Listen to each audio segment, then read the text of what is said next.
Sorry? But yeah, we were all talking, weren't we? And I was as well, so yes.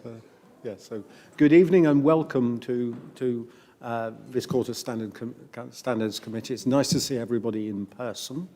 So very much welcome to everyone. We've got a little bit of work to do tonight, but it shouldn't be too onerous, I don't think. But I suppose we'll find out if it's onerous, won't we? But yeah. So welcome. Any substitutions or absences? Apologies and things.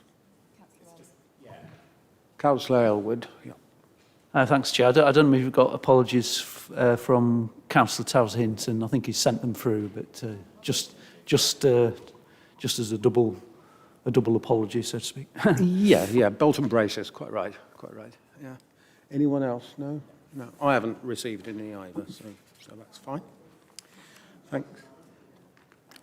Thanks very much. So item 2, and it's on page 5 if you're following in the paper form, the minutes of the last meeting from the 10th of June. All seems quite a long time ago now, doesn't it? But yes, the 10th of June. Accuracy first of all. Mike, was that a question? Happy to accept? Those? Okay, accepted. If I may, can I just say something? Yep. Sorry, if I may, Chair, just in relation to those minutes, it's just that members will be aware that it was minuted at the last meeting that there hadn't been a response from the group leader in relation to a specific complaint, but I did, after the meeting, there was an email response which I did circulate to all members, just to update you. I hope you all got that. It was circulated to all committee members. Thank you, Fran, for that. So yeah, minutes accepted. Declarations of.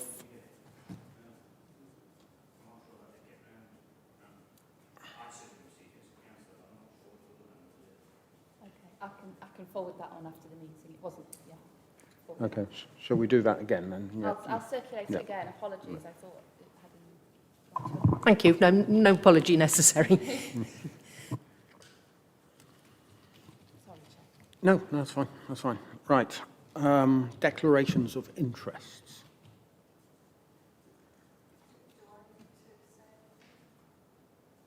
Not at this. No, it's not a declaration of interest. No, that's fine. So we move on now to the work that we've done as a working group. We had a subcommittee working group on this, and I'd like to place on record my thanks for everybody who contributed and turned up for that, and very much appreciate the quite detailed way that we went through and consensual way that we approached it. So thanks very much for that. But Fran, would you want to take us through that? Thank you. Thank you, Chair. Yes, this is a follow-up to the report that came to the last meeting. Well, you'll recall that the working group that the committee had established went through the Gedling Code of Conduct and the Model Code of Conduct and drew some comparisons between the two and reviewed those two codes side by side and independently, and came forward with some recommendations to the committee, essentially that they felt that the Gedling Code was the preferred code.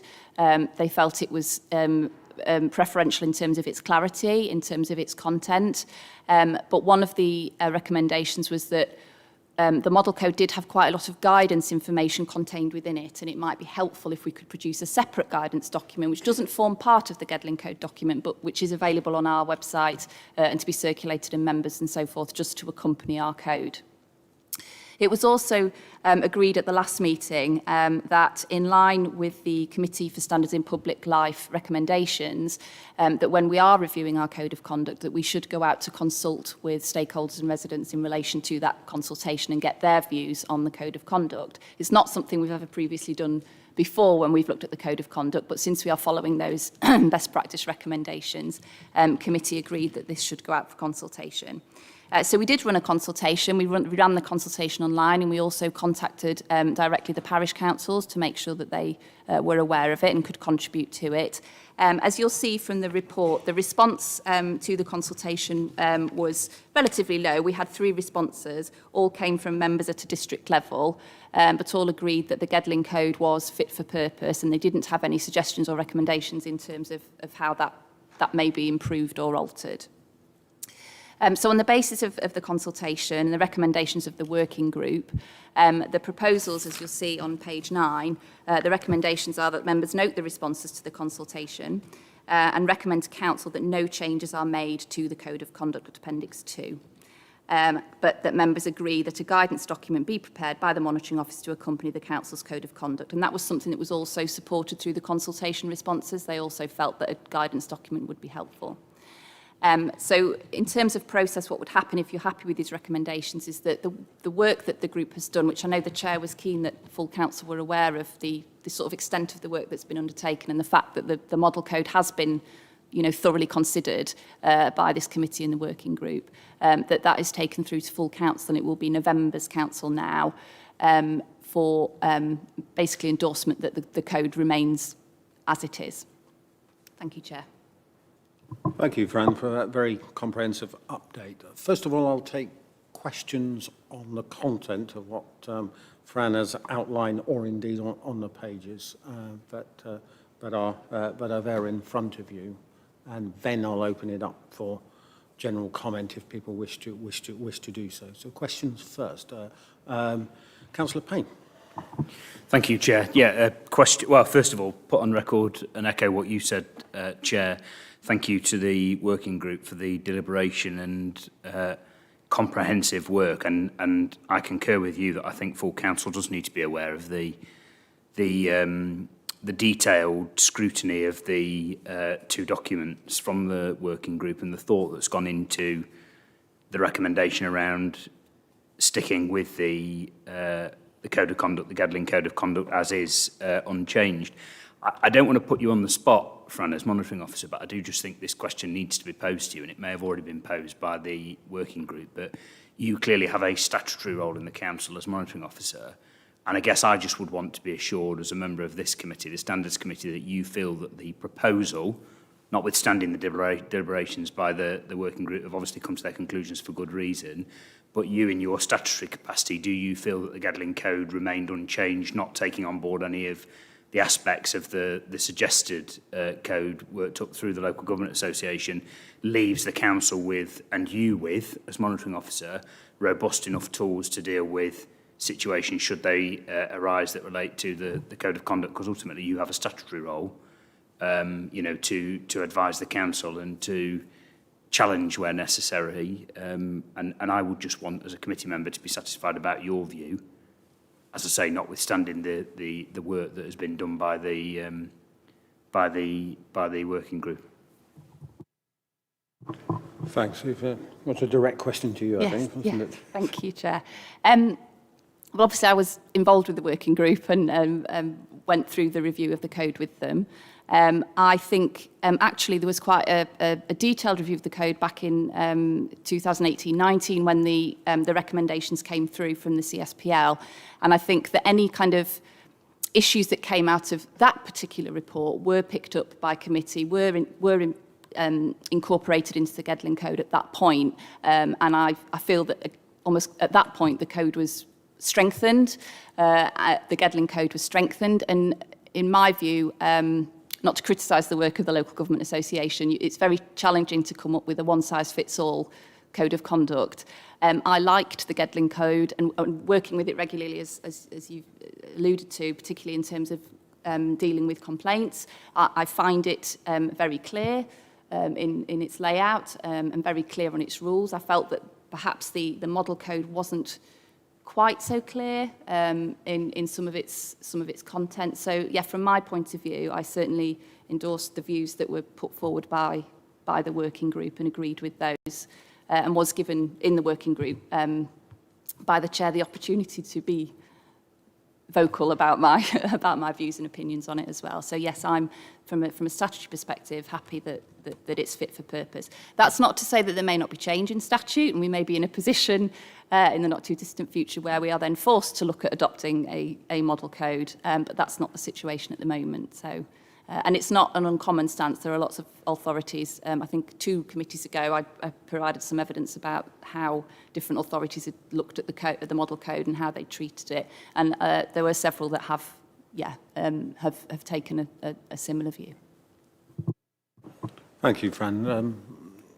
Thank you. That's Payne? really helpful, Fran. And I just think comment more than a follow-up question that I think from being involved in or party to the conversations at the Local Government Association about the model code that's been presented, the intention of the piece of work and the deliberations of the Committee on Standards in Public Life was about trying to bring other authorities up to the level of places like Gedling, because there are some councils, I think, that haven't got robust documents and codes in the way that Gedling has. And so I think what the model code was trying to achieve was not necessarily per se people adopting it wholesale, but people bringing up the robustness and rigour of their code to a standard. And I think it seems to me from the work of the working group and what you've just said that we're already there. You know, Gedling already has a pretty robust document, more robust in some respects than the model code. But I think that was the intention of the piece of work, because I think there are local authorities around the country that haven't got those robust codes in place, which is why you then have situations arising that can escalate if they're not dealt with. Mike, I mean, from my perspective as a chair of a working group as well, what I think the model code and consideration of it meant for me anyway, as a lay chair, if you like, on this, was to force us to ask those kind of questions of ourselves, of our code, and compare and contrast and see which way to go. And everybody took that on board in a very detailed way. And I think the result of that isn't, you know, it certainly wasn't and isn't saying, oh, well, we got a code, let's not bother. It was going line by line through it in some detail and saying, well, which one is better, you know? And if we'd come to a different conclusion that the model code was better, we would have suggested some changes. And I think the consensus view of the working group that we didn't need to do that. It was worded more clearly, possibly also than the model code, precisely because we could have the guidance outside it, and it was more pertinent to the job it was trying to do, and therefore anybody reading it knew where they were standing because it was worded appropriately in that way. It's where I would conclude from it. So thank you for the question, Councillor Payne. I think that was useful to bring that out in the discussion. Anyone else want to contribute, either a question or more general discussion now? Oh, can I? Not asking a question, but I think it behoves me to sort of support those comments and Fran's as well, and that, you know, I have to work with this with Fran. And yes, it's a thorough, as far as it can be, because there are problems with the overall law, and we know that there's quite a lot further to go when the government gets round to going beyond the old best practice bit in the CSPL report and the thing particularly regarding sanctions are ever adopted. But other than that, it's thoroughly workable. I'm sorry, I have to apologise. I wasn't able to take part in the working party, but having followed their arguments through line by line, I can't say that I would have said anything different at all. So I think the working party did a very detailed job and came up with exactly the right conclusion. I thank you for those comments. It's good to hear. Anyone else? Okay, so the proposal is then that we as members note the responses, that we recommend to the council, full council, which will be in November, that we don't change the code at Appendix 2, and we also will ask the monitoring officer, Fran, to prepare a guidance document to go with it. Those are the three things on page 9. I'm going to take them on block. Those in favour of doing so, please show. Sorry, is that seconded? Oh, sorry, I needed to have it seconded. I forgot to do that. It's been seconded, but Councillor Payne. Those in favour then, please show. Any against? No. So vote, or abstentions either. So that is what we're going to do. So thanks very much. Sorry, Chair, I do have a question now. The guidance, where are we on that? And would that need formal sort of processing, like the code itself, or can we just use that as a working document within those who have to work it? My understanding, it will be an available working document that will be available on the website. I will bring the guidance back to committee, so obviously you can see it and approve it. But then, yeah, it is more of a sort of working guidance document, and I would envisage putting it on our council website and circulating to members as well, and sending out to the parishes. Yeah. Another question, if I may. The arrangements, which are one of the very important things that Fran and I have to work with all the time, should they be reviewed? It's just a question. What do you think, Fran? Well, do you have a? I mean, yeah, it is working with them quite frequently recently. There are perhaps some things that I might like to consider, but yeah, I think that is potentially a piece of work that we could look at next once the code's out of the way. Yeah. Okay, thanks very much. So now that we have done with item 4, and thank you for that, we have item 5, which we also convened a panel to. No, sorry. We did note last time, I think, also that we needed to look at a reserve independent person because the reserve is going on to pastors new, as I understand it, and we thank her for that work that she has done here, and we did that last time also. So yes, item 5 on starting on page 33.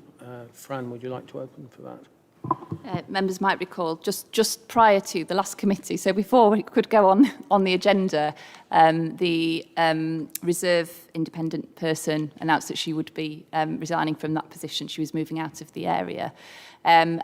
So this report is simply to get approval from committee to start a recruitment exercise for a new reserve independent person. Members may recall that when the interview panel was agreed for the co-opted parish representative, that also referenced interviewing for independent person roles as well. So the process would be that we would advertise this post, and then the panel that was agreed for the previous round of interviews, which was Councillor Boyle, Councillor Bosworth and Councillor Elliott, would reconvene to interview suitable applicants should they come forward for the reserved IP post. And then, as with the co-opted parish representative, it will be brought back to this committee with a recommendation as to who to appoint, and then that would go to, if this committee agree, would go to full council. Okay, I think that's fairly clear. Any questions on that, either of the process or what we're doing with that? Councillor Payne. Fran's explanation is really helpful, but I have to say when I read the report, without cross-referencing back to the minutes of the previous meeting at the front of the end of the agenda, I wouldn't have been aware that the interview panel was consisted of those individual members, and I just think for transparency purposes, it ought to be recorded in the minutes who those people are. You know, I have no particular problem with Councillor Boyle, Councillor Boyd and Councillor Bosworth continuing on that panel if they wish to, but I just think we need to be clear that that is the panel for this individual recruitment for transparency's sake, because you wouldn't know that if you were reading this report without referencing back to the minutes of the previous meeting. And actually even then the minutes make reference to the recruitment of parish representatives but don't make reference to the fact, Fran's obviously explained it here on the public record that those individuals will be responsible for interviewing. But I just think for transparency's sake, we ought to record that in the minutes if Councillor Bosworth, Councillor Boyd Elliott is not here, is he? But, I just think that needs to be recorded if they are the people who are going to carry out the interview for this person, because the independent reserve person, it's an important role, isn't it? Essentially, that person's going to have to stand in if John weren't able for whatever reason or had to recuse himself from a process. And I just think if somebody needed to follow the audit trail on this, we need to be really clear about who the people are conducting that. I think it's a point extremely well made, and I would recommend we do minute that. I mean, Fran's made the point publicly, hasn't she? But it needs recording, I think, in the minutes. Yeah. Yes, let's record that, and I think it's a good point, well made, and possibly also that. Fran, would you mind sending an email to the panel members reminding them of this as well? Because if Councillor Payne hadn't picked it up that way, they might not have done either. So can we do that? Yeah. Thank you.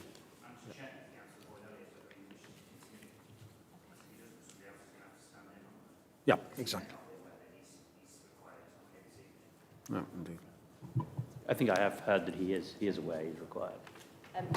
Yeah, Alex just whispered in my ear, because as you're saying that, it may be sensible, Chair, to add to the recommendations that there's a delegation to change panel members if there is issues with availability. Yeah. Yeah, because it's a panel of 3 to conduct the interviews, but you're quite right. If there is, if there are issues with availability, then perhaps if there could be a delegation to myself in consultation with you to agree an alternative, a substitute. Yeah. Thank you.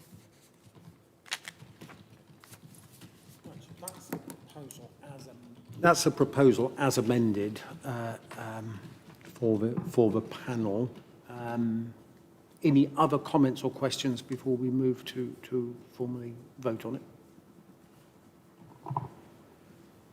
Yes, I discussed with Fran the other day that historically there's been a paucity of applicants for this sort of role. But recently, Rushcliffe had quite a number of applicants because they'd got vacancy.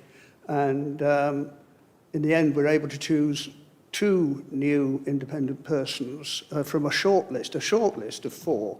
And so perhaps the atmosphere is changing, because it's not just that it's Rushcliffe is against Gedling, because Rushcliffe themselves had great difficulty in getting applicants in the past. Otherwise, they wouldn't have ended up with me, would they? But there you are. But so perhaps, Fran can liaise with Sanjit on that to see what the, what the atmosphere is like once you start advertising for this. Thank you. And you were obviously the best candidate. Obviously. Thanks, Chair. Yeah, just clarification on when we do appoint the new person. Will their term of office, so to speak, run for the 5 years, or will it still be in sync with John's appointment? I seem to recall when we appointed Susan last time, it was at the same time as we reappointed John. So I just wondered, because on here it says for 5 years, so that would be 2022, wouldn't it? So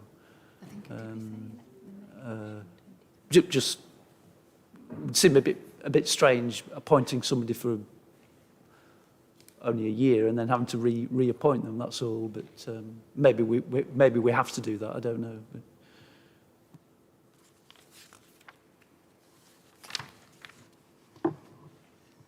No, it's helpful. Thank you for bringing that to our attention. I think I'd envisaged, in line with the parish reps, that it would continue until annual council, and then it would be looked at. But I know with the independent person, it's a longer post. It's for a period of time.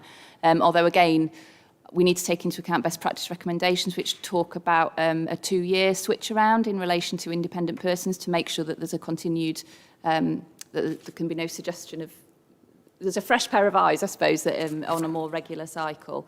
So that, thank you for bringing that to my attention. We might have to look at that, but we're not at the appointment stage yet. Obviously, we would come back to committee for full appointment, but I can perhaps discuss that with the chair in terms of what we consider appropriate, whether to go to the May one and then, you know, extend, or whether to do the 4-year or 2-year period. Yeah, that seems a reasonable approach to me. Let's discuss it. We've got a balance, in my view, best practice as against practicalities. And, you know, we don't want to have to go round this process unnecessarily, but nevertheless, we ought to follow best practice. So we'll take that and come back with a view on that, if we may. Okay, thank you, Councillor Elwood. Very, very good question. Fran, sorry, you've lost me. So we're appointing the person till when? Well, that's what we're just discussing, because historically it's been, well, the last appointment was for, was it 4 years? 5 years? Yeah. Mine was 5 years. 5 years. And it stops next May. May, isn't it? Yeah. yeah. The next annual meeting, yeah. Yeah, but we agreed in terms of best practice that we would look at 2-year appointments, because that was the best in terms of independent person. When we next went to, you know, when we went out to recruit, that we would look at 2-year appointments, because that was the recommendation from the CSPL in terms of the length of time. So it's more, it would be in line with best practice. It would be a 2-year we would be looking at, and that's what we would be putting forward. Is that what we're suggesting we do for the person to replace Susan? Because I think we need to make that decision here, now. I think that needs to be clear. If we're recommending to council somebody's appointment, we need to be clear about when they're appointed to, because somebody who's being interviewed for the role will want to know what's their tenure, won't they? Yeah. They won't want that conversation afterwards. I think we need to be clear up front, and I think this committee needs to make that recommendation to full council. Okay. So if the suggestion is 2 years, yeah. and you think that's sensible and the committee agrees, I think that needs to be part of the recommendation tonight, because the paperwork doesn't actually say, it doesn't make reference to a date, does it? No. The only allusion to a date in the paperwork is 1.2, where it talks about Susan Dewey OBE was appointed as reserve independent person for the same period as John Bagley, 5 years from 2017, which would take you up to 2022. There's no reference actually made to the tenure of the person that we're going out to advert for. And if you were applying for a role, you would want to know what the tenure of your office is, wouldn't you? Yeah. And I just think this committee should be making that decision. So if Andrew's suggesting 2 years and you saying that's a sensible position, I'm happy to support that. But I think we should agree that here tonight, so that full council's clear when the appointment's made and the people who are applying are clear. The appointment will come back here first, but yeah, you're right. In terms of advertising it, then yeah. So Yeah, 2 years. 2 years. Point well made. Yes, let's make it a bit clearer. Add that to the recommendation. So as amended, we talked about the panel and how that's constituted with the possibility of substitutions if we need to, and we're adding a recommendation that will appoint the reserve for the two-year period and have that clear in this appendix, so when it goes to full council, we're clear from this committee what the recommendation is. So, Councillor Murray. Sorry, Mr. Chairman. Is the idea that this new person their term would end on the same date as Mr. Bagley's term? No, it would be a 2-year from their appointment. So there will be a bit of a misalignment in terms of the IP and the reserve IP, but we will always have people in those posts. I see. Thank you. And I think on a practical basis, Councillor Murray, I would say that and it's probably more pragmatic to have the 2 years, so that, you know, when we start looking at John or John's replacement, depending on what we do, then there isn't too much of a, you know, we're not left without any independent people who can stand in if we should be in that point. So for practical reasons, I think it'll be far better to go with Councillor Payne's amended proposal that we make clear now. That would be my view, but anyway. So, Yes, some time ago, I think with Helen and also perhaps with Rushcliffe, the plan was to sort of have leapfrogging and Yes. so that there was cover at both ends, as it were, while new people were learning the job, the old people could be passing it over, etc., and it would flow much. That was the theory, anyway. So And should, you're should we aim to have the middle point so that their term would expire 2.5 years after your term commences, if you see what I mean? I think we should. The recommendation is as is, isn't it? But you can add evidence, approve the commencement of the recruitment exercise for the role of the reserve independent person for a term of to the date X, as detailed in the report. And I think if it's 2.5 years, we need to give ourselves, I think Simon's right, space between the end of John's term.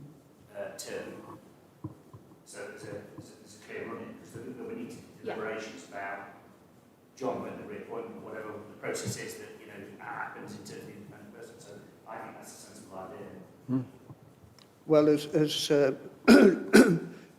sorry, excuse me, taking best practice into account, I would have thought that plus or minus 6 or 12 or 18 months, when I get to May next year, I would only be really eligible for another 2-year term. And even that might have stretched the current first term. okay.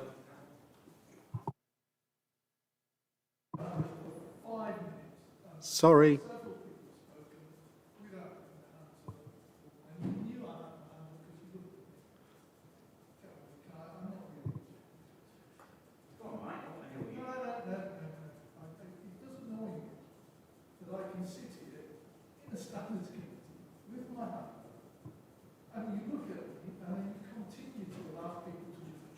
Yeah. Sorry, Mike. Councillor Hope, I do try to sort of structure the thing so that we finish a particular point of discussion and then come. That was my intention. I was trying to bring you in, but then Councillor Murray wanted to re-add to his point. So, but my intention was to go to you next, and maybe I should have made that clear. So apologies from me for that. Right. Well, my question was, I'm not quite sure now, having heard everything, what advantages you're going for. I'm assuming from this that Mr. Bagley and Susan Dewey were appointed at the same time for the same length of time. Is that right? And if that, and so you're either going to appoint the new reserve person to complete Miss Dewey's period, or you're going to change it all. You know, it's one or the other. But listening to you, you could quite easily appoint the next reserve independent person for a 5-year period from whenever they're appointed, because you're not gaining or losing whichever you do. I think if I may respond to that, and Fran, please come in as well, but from our, we do have a slightly changed situation in 2 respects, in that, one, we have to fill a vacancy, which we weren't aware we were going to have to do, but this, more importantly, we do have best practice recommendation that changes the likely term from 5 years to a rather lesser period. So we do have the opportunity to rethink how we do this. That's probably what I would, that's really where we're coming from, I think, from that. I don't know if you want to add anything, Fran, to that. Yeah, I mean, that's as the chair has said, that's the change. So it's the best practice recommendation, which this committee have supported, that we would follow those through. And one of those is that independent person roles are for a shorter period of time than the 5 years we previously appointed. Okay, anyone else on this particular point, or can we? Okay. Are we in essence saying then the person's going to be appointed to the end of the year, the end of 2022?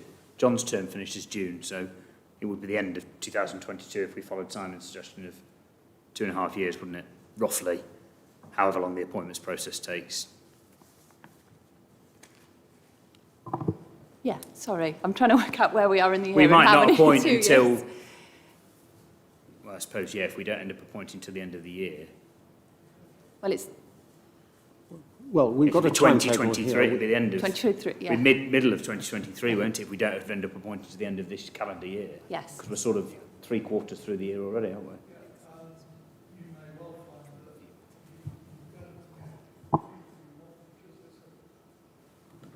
I think the proposal was, as I understood it, is that we look at the start of a new term for the independent person, in other words, the replacement or John again, from next May or whatever it is, and we do 2.5 years from that. That was my understanding of what the proposal that you made, Councillor Payne, and slightly amended by Councillor Murray. That was what I understood. Is what we were doing. I think the point I was just trying to make, Chair, is that whatever the term is, to be honest, I think Councillor Hope's right. You could argue 2 years, 3 years, 4 years, 5 years. Best practice says it should be 2 years. I think the point I'm making is we just need to be clear, whatever the term is, here, so that the people who are applying, as Councillor Hope says, know what their term is. Because if you were applying for a role, you would want to know how long you were going to serve. So if it's from the appointment, I'm saying Councillor Murray's proposal, I think, is sensible, 2.5 years, because that will give some overlap beyond Mr. Bagley's, end of his term, pending how long it takes us to appoint.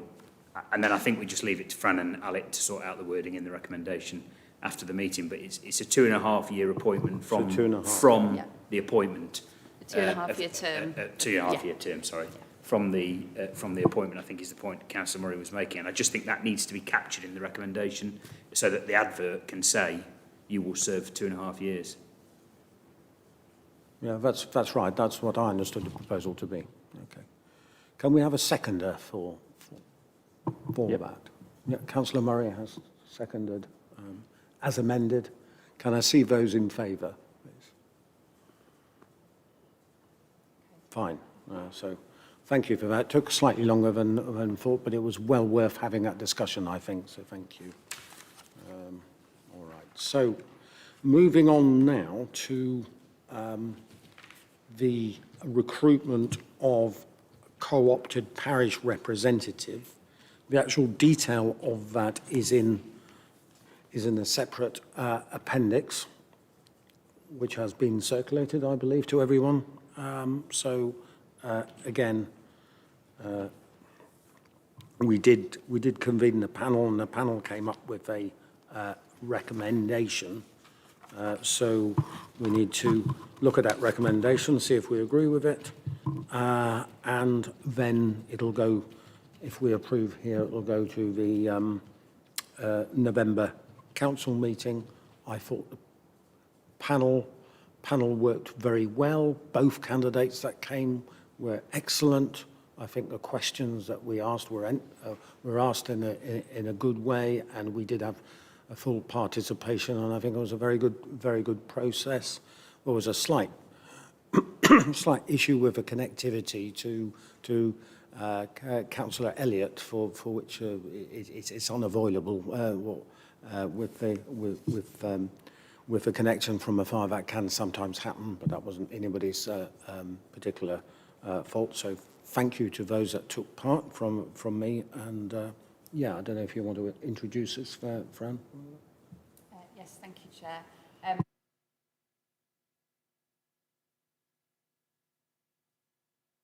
Phone on. Sorry, Alec. The interview panel met on the 25th of August, I believe it was, and we had 2 candidates came forward. It was a very quite a detailed interview. There was lots of questions, and the panel from the candidates proposed Martin Thorpe forward to committee to be the co-opted parish member, and he's from St Albans Parish Council.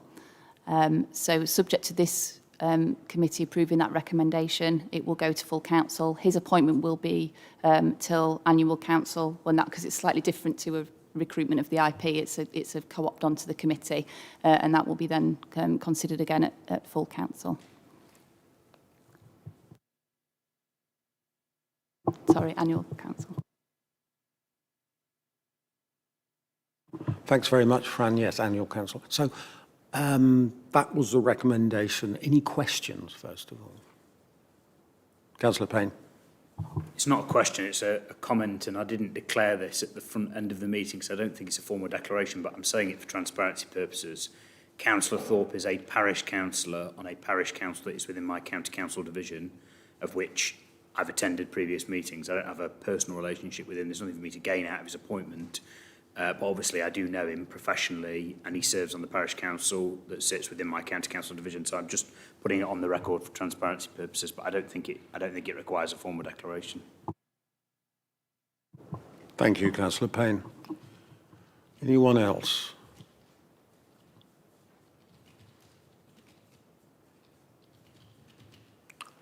Okay, can I have a formal seconder for the proposal that we accept? Yeah, Councillor Payne, those in favour? Okay, that is adopted. Thank you very much. So we have item 7, which is the Code of Conduct complaints update. Fran will introduce in a moment. So we'll deal with the general issues around and questions on that first. And then if there are any specifics and we have to go into closed session, we'll deal with that afterwards, so that we don't have people having to either leave or come back or whatever. So we'll do it in that way. Fran. There's very little to update. I think the report speaks to itself in terms of numbers. So there are currently 3 complaints outstanding, 1 that has come in since the last Standards Committee meeting, and 2 that are still ongoing. You will see the outcomes of the 2 resolved complaints in the exempt part of the appendix, and the table sets out more clearly for you the number of those complaints and how they've been dealt with. Thanks very much, Fran. Any questions or comments at this stage? Yeah? Of a general nature, first of all. Yes. Thank you, Chair. My question is administrative, and it refers to the confidential schedule reference numbers and whether there's an error on the second one that refers to reference STD 002465, and that doesn't seem to cross-reference correctly to the table. And I'm just wondering whether that's a typographical error.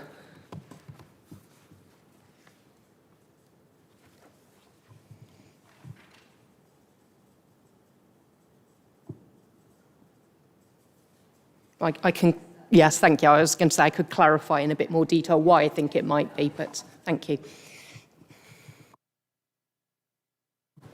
Okay, thank you. Anyone else?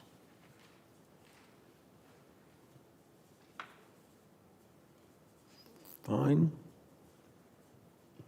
All right, so that's the general bit done. Are there any specific questions that people need to ask or want to ask or comment on at this stage? And if so, then we'll move into closed session. If not, we'll move to note the report. Sorry, with your guidance, do we need to, I want to discuss, we'll raise a point just generally about what we can do about one of the particular parish councils that's mentioned a lot in these complaints. I don't know whether you want to deal with that in closed or open. I don't want to discuss any names, but... I think if it's general points about a parish council that you wish to make, then we don't need to go into closed session. If we have to go in and deal with questions relating to a specific complaint, then we probably do, I would say. No, is the way I would read it. Yes, I don't wish to discuss any specific complaints, So no, if it's a general point about a parish council or indeed anything else, we can do it in open session. Well, the general point is this, and I know we've discussed it before, but there seem to be a lot of complaints made by and in relation to Calverton Parish Council. And I wonder whether there's anything this committee can do to, whether perhaps Fran wants to comment on whether or not that's because of a certain, any certain causes in relation to that council, and whether she thinks that there's an abuse, as it were, of the Code of Conduct in relation to the regularity of those complaints, and whether there's anything this committee should be doing to sort of investigate and to make suggestions to prevent any abuse of the process, if we think there is any. I can respond in general terms. There has been a number of complaints from this parish, and you'll see with the way that some of them have been dealt with, not all of them have continued, some have been withdrawn. So they are assessed from the very start in terms of whether or not they are complaints, or whether or not, in fact, they could be dealt with in other ways. And advice is given to, obviously, to complainants when that happens and when they come forward.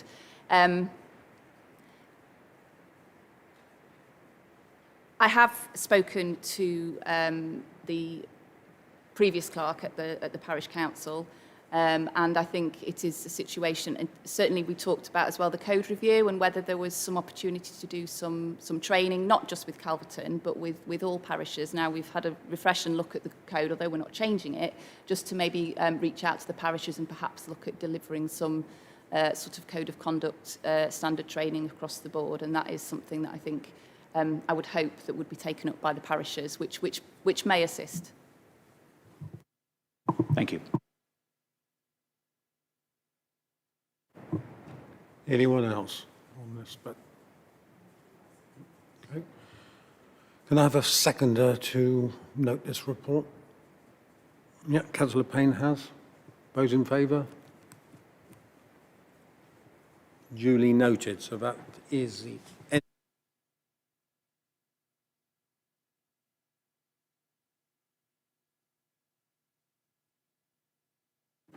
But other than that, well, thank you very much indeed for coming today, and thanks very much.